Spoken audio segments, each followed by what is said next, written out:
What's up everyone, welcome back to another episode. In today's video we're going to get back to work on the RX7, hopefully sort everything out starting with the front mount intercooler. So we're going to get that all situated and then we're going to start it up, start tuning it a little bit, and hopefully we'll boost it for the very first time. So let's get started.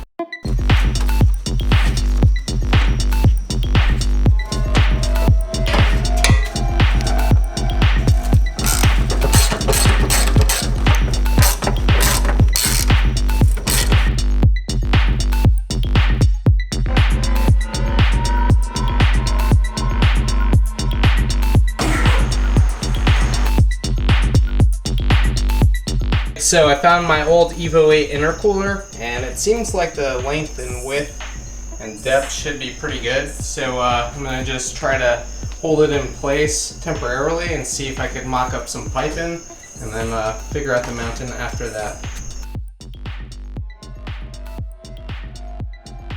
Just finished laying everything out. It's mocked up in place. I'm pretty happy with the layout and how everything is fitting. It does seem like a lot of piping, but I think that's just because the FC motor sits so much further back than the FD and I'm just not used to it. So I'm just going to clamp everything down and finalize the mounting of the intercooler, and then we should be good to go and we'll try it out.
And there we have it, front mount completed. We have everything securely mounted, all of our piping sorted out, all of our clamps tightened.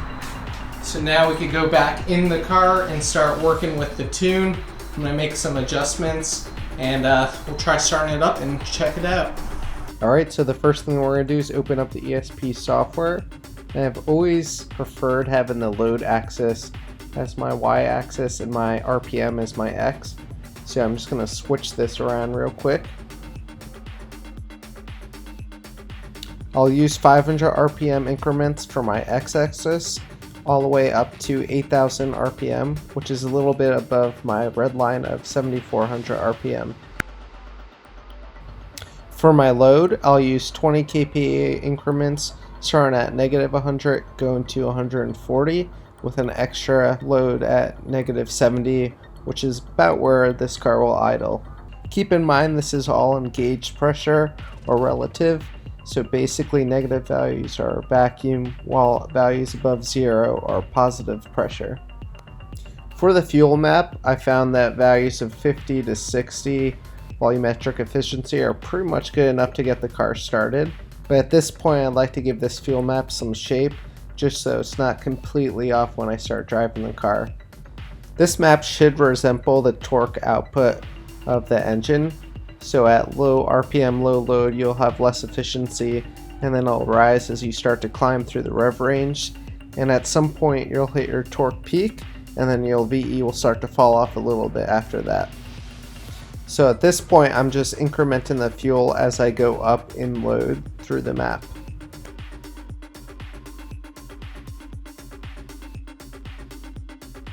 I'm expecting the engine's VE to increase as the car travels upwards through the RPM range with a peak around 4,500 to 5,000 RPM.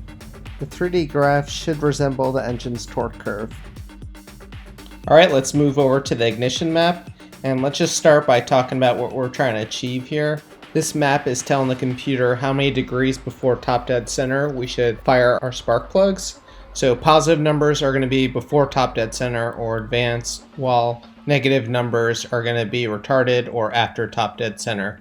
As the RPMs increase, we're going to have a smaller window for that combustion event to occur, so we're going to want to advance the timing as the RPMs increase. Conversely, as the load increases, our combustion event's going to happen quicker, so we could reduce the timing as our load increases. If we perfect our timing, we'll basically end up with the highest torque value for that given cell.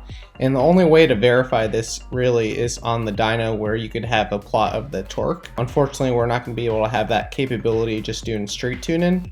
So what we're going for is something that's extremely conservative. The ignition timing value that produces the best torque is called MBT. So we're always going to aim for that. But like I said, it's going to be hard to see that without the use of a dyno. And unfortunately, especially with turbocharged vehicles, we'll see that we encounter knock before we could actually achieve MBT. Rotaries are extremely sensitive to knock, so we're going to avoid that at all costs.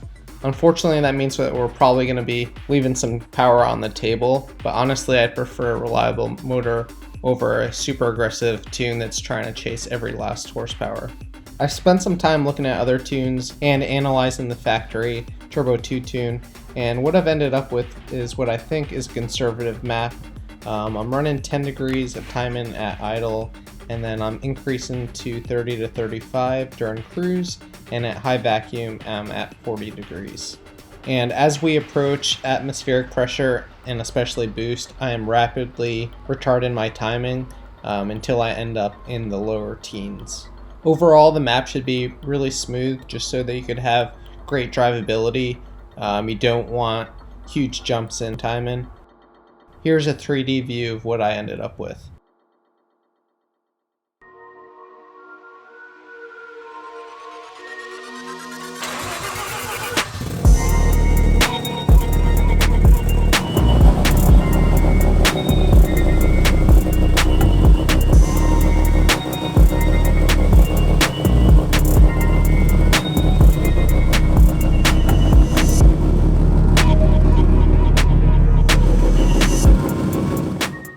Alright, well unfortunately we did have to abort our tune-in session. I did notice that the coolant temp was just rising out of control, and it was pretty much at an impossible rate. So I figured there's something up, and I checked it out and the radiator was leaking. So unfortunately I do need to order a new radiator before I could continue the tune-in process. But we did successfully implement our base tables. We have our fuel and ignition.